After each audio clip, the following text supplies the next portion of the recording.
Good day everyone, I am Kyle Erizal, and in this video I will going to talk about water pollution. So this is a video report on the subject hydrology. Now a short background, water is one of the most important natural resources on earth. So kabalo na tanan, and it is essential for drinking, agriculture, industry, power generation, and many other more. Now, however, rapid urbanization and industrialization nakaapekto siya like for the topic waste disposal. So it has a really big impact sa ato ang water system which leads to water pollution. Now, water pollution is the contamination of water bodies by physical, chemical, biological, or radioactive substances that alter the natural characteristic of water and reduce its quality. So that is very obvious naman no. Kay, for example, if we are on a lake and we've seen some plastic there, so makonsider na siya as water pollution. Now next one, arita sa sources of water pollution. So number one is domestic water pollution. Domestic sources refers to pollutants generated from homes, residential communities, schools, hospitals, and commercial establishments. Now every day, large amounts of waterway, I mean, every day large amount of wastewater are produced from activities such as bathing, washing clothes, cooking, cleaning, and sanitation. When this water is discharged directly into rivers, lakes, and any groundwater, it contaminates water sources and reduces water quality. Now, for example, sa ato ang mga sewage from toilets and septic tanks, sa ato ang wastewater from kitchens and laundry areas, mga detergents and cleaning agents, and also sa atong food waste and sa mga grease nga makakontaminate siya sa water if ever na masagol siya. Now, example situation for this, for example, a community located near a river disposes of untreated wastewater directly into a drainage canal. So, during rainfall, the wastewater flows into the river. Now, ni-increase ang bacterial contamination and making the water unsafe for recreational activities and aquatic life. So, possibly, na mga matay nga isda adto due to the chemicals nga nisagol sa ato ang water. Now, next one is the industrial sources of water pollution. Now, industries use large amount of water for manufacturing, cooling, cleaning, and processing operations. As a result, they generate water or wastewater rather, containing chemicals and pollutants. If industrial wastewater is not properly treated before discharge, it can severely damage aquatic ecosystem and pose health risk issues nearby communities. So sa mga nearby communities, like for example, mga heavy metals such as lead, mercury, and Canadium, masagol siya sa water, it contaminates the water, makaapekto siya sa mga resident nga naa ato nga area. Now, the next one is the agricultural sources of water pollution. Agriculture is one of the largest contributors to water pollution worldwide. Now, farmers often use fertilizers and pesticides to increase crop production. During heavy rainfall or irrigation, these chemicals are washed from the fields into nearby rivers, lakes, and groundwater systems. Now, animal farming can also contribute to pollutants through manure and livestock waste. So, mga livestock waste nila pwede sana makakontribute as an agricultural sources of water pollution. For example, sa nitrogen and fertilizers which are, let's say, poisonous sa ato ang mga living organisms, especially sa katong mga aquatic life nato nga nagpuyo adtua, maka maka-affect gyud sa dako since it will affect their lifespan and probably sa atoa when it comes to getting foods ngadto sa mga aquatic life, makuan sad maapektuhan kay dili naman lang ta makabasta-basta kaon since I mean knowing nga katong area is contaminated, ang water ngadto is contaminated by agricultural sources sa mga water pollution. Na nasad tayong mga insecticides and pesticides which are very obvious naman. Now example ani is rice field receives excessive fertilizer application. Now of kaning common kayo nino kanang magkuan tag fertilizer sa ato ang mga farms kay dili maging malikyan, there are several insects. So mangita tag way nga maka-minimize ta sa paggamit sa fertilizer kay lagi makaapekto ni siya sa quality sa ato ang water source nga maabtan ato nga farm. For example, kato nga farm dol dito sa usa ka lake nga gikuhaan ngadto og water source or digay pangaliguan sa mga bata, di ba? Obvious kay naari I mean common kay naari sa Philippines nga mga ligo tag sapa or something like that. Now the next one is urban runoff. Now urban runoff occurs when rainwater flows over roads, sideways, parking lots, and other impervious surfaces found in cities. As the water moves across the surface, it picks up pollutants and carries them into storm drains, rivers, and lakes. So kumbaga, ang ato ang mga pollutants nagikan sa cities and then tungod sa runoff gikan sa uwan, this are the water nga gikan sa uwan nga mahibilin sa road and then mo flow ngadto sa lowest point nga ilang maadtuan. So madala nila ang mga pollutants and then makapekto siya sa quality sa water nga maadtuan sa mga runoff nga water. Like for example, oil and grease from vehicles. Now, if moadto ta sa syudad, di ba mabantay na to like ang palibot is somewhat itom-itom siya tungod sa grease and oils nga gikan sa mga vehicles. Now, if kato nga mga oil muuwan siya, madala siya padulong adto sa drainage, and kung katong drainage padulong adto sa dagat sad, which is not a good example good kay ang drainage di man gid adto padulong sa dagat, like ihuna-huna lang nato nga ngadto siya padulong, so maapektuhan ang dagat tungod ato kaya ang ato ang oils and grease nga gikan sa mga vehicles nato matransport siya padung adto sa dagat tungod sa rainwater or the urban runoff. Now the next one is mining activities. Ari sa mining activities, it operations involve excavation and processing of minerals from the earth. These activities often expose rocks containing harmful chemicals and metals. Now rainwater can wash these substances into nearby rivers and streams, causing long-term environmental damage. Now, if you have you seen mga mining sites, di ba? It is very obvious man nga magbuho na sila, magdig.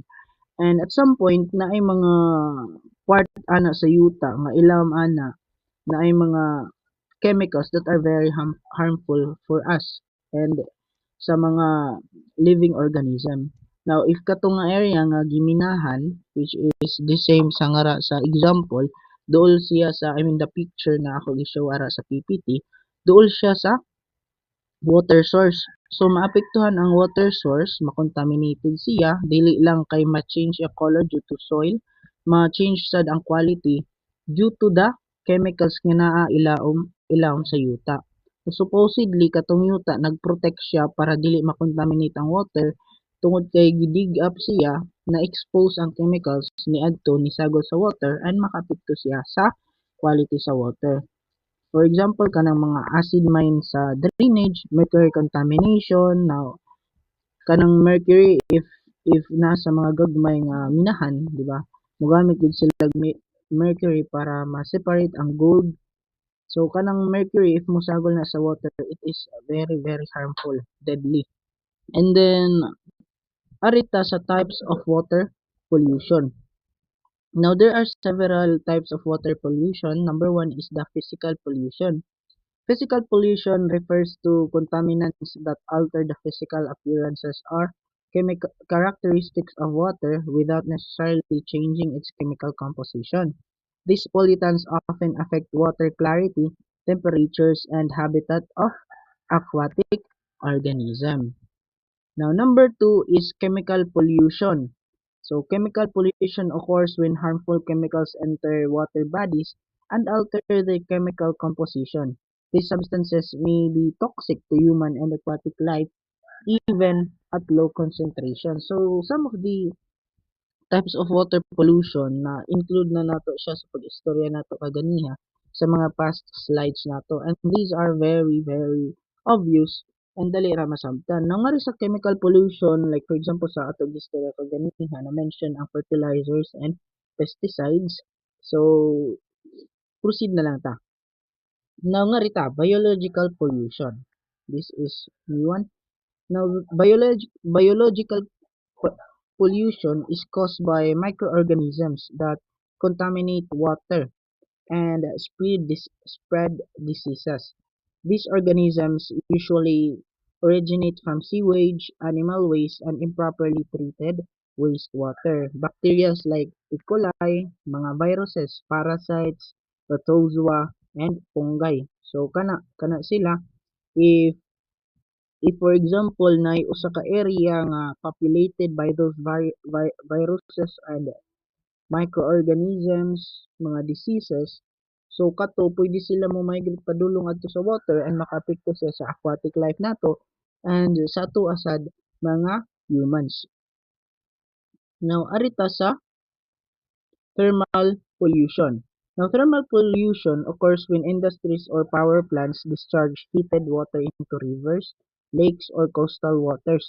This increase in water temperature changes the natural aquatic environment and affect living organisms. Like for example, ang guduna-unaan ninyo, inini tubig. If modulta sa inini tubig, it is kuan, init kaayo and mapaso ta. So the same with the living organisms nga naa sa usa ka area of aquatic water, I mean aquatic area. So maapektuhan gyud ang ilang pagpuyo adto. Maybe some of the aquatic organisms mohawa atong area, it is because ni change og kalit ang temperature sa water nga ila gipuy-an. Kay uban baya isda, uban living organism nga nasa water, ila sa di-consider ang mga places na ila puy-an, and usa nga factor ana is ang temperature. Now arita sa effects of water pollution. The number one effect of water pollution is the environmental effects. Water pollution causes significant damage to aquatic ecosystem and biodiversity. Pollutants can alter the physical, chemical, and biological conditions of water bodies, making them unsuitable for many forms of aquatic life. Now, example ani sa to ang environmental effects is fish kills due to low dissolved oxygen levels. Mga matay nga to ang mga isda. The destruction of aquatic habitats kani obvious na kayo ni kay gibalik-balik na nig-mention ganiha. Loss of biodiversity, algal blooms caused by excess nutrients and disruption of food chain and ecosystem. Now, sa ato ang kuan nga rin, when fertilizers containing nitrogen and phosphorus enter rivers and lakes, they simulate excessive growth of algae. This phenomenon is called eutrophication. As the algae die and decompose, microorganisms consume large amounts of dissolved oxygen, causing oxygen depletion in the water. Fish and other aquatic organisms may suffocate and die due to the lack of oxygen. So, mao to ang example sa environmental effect aning water pollution. The number two is human health effect. Polluted water can obtain disease-causing microorganisms and toxic chemicals that pose serious health risks to humans. People may become exposed through drinking contaminated water, eating contaminated fish, or coming into with polluted water. So same sa kung giingon kaganiha, if ang atong water, body of water is contaminated with chemicals, ma-contaminated siya, possible nga makaanto sa isda, and then if manakop tag isda, contaminated na sad ang atong mga gipangkaon na mga sudan. So it is very harmful gyud. Now adto ta sa mga water quality indicators. So number one is the pH, or the potential hydrogen. The pH of water measure its level of acidity and alkalinity. alkalinity. The pH scale ranges from 0 to 14, where a value of 7 is neutral and the values of 7 indicates indicate acidic condition, while values above 7 indicate alkaline condition. Now, ang importance ani affects chemical reaction in water and influence the survival of aquatic organism. Now nga rin makabaluta if water is safe sa base sa ato ang kuan nga sa pH scale nga nag-range to 0 to 14. If for example sa drinking water dapat nag-range siya from 6.5 to 8.5, and natural water usually between 6.5 to 9. So mo to. And number 2 is dissolved oxygen. Now, dissolved oxygen refers to the amount of oxygen available in water for aquatic organisms. Fish, insects, and other aquatic life depends on dissolved oxygen for respiration. Now, ang importance ni, it indicates the health of a water body and supports aquatic life. Now, for example, the healthy rivers and lakes around 5 milligram per liter or higher siya sa dissolved oxygen. And for less than 3 milligram 3 milligram per liter can be harmful to aquatic life. Now, a large amount of organic waste enters a river. Microorganisms consume oxygen while decomposing the waste, causing dissolved oxygen levels to drop.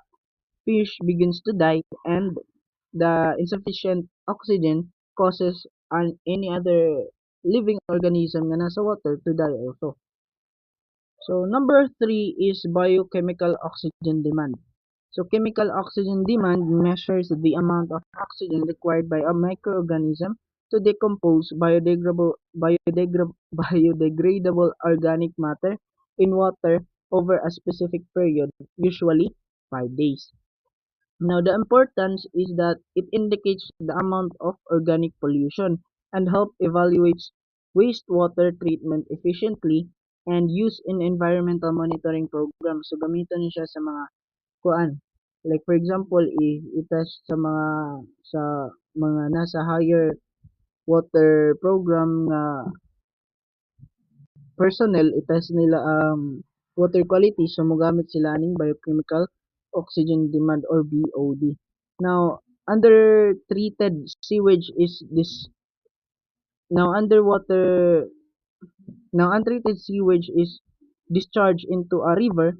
The high concentration of organic waste increase in microbial activity, resulting in a high BOD value and reduced oxygen availability for aquatic life.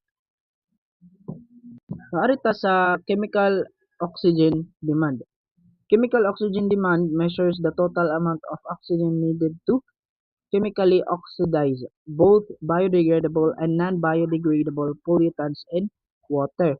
Now, a chemical manufacturing plant, this is an example, discharge untreated wastewater into a river. Laboratory tests show a high COD value, indicating the presence of large amounts of chemical pollutants. So, useful yun guys, ano? Now, the last one is the turbidity rather. The turbidity measures the cloudiness or haziness of water caused by suspended particles such as soil, sleet, organic matter, and microorganisms. So importance ani, it indicates the presence of suspended soils. So kanang for example, if na uban areas ari nga if magkuha sila water, na mga manglugdang gani. So something like that. Nga na siya. And for example, heavy rainfall causes soil erosion from a construction site.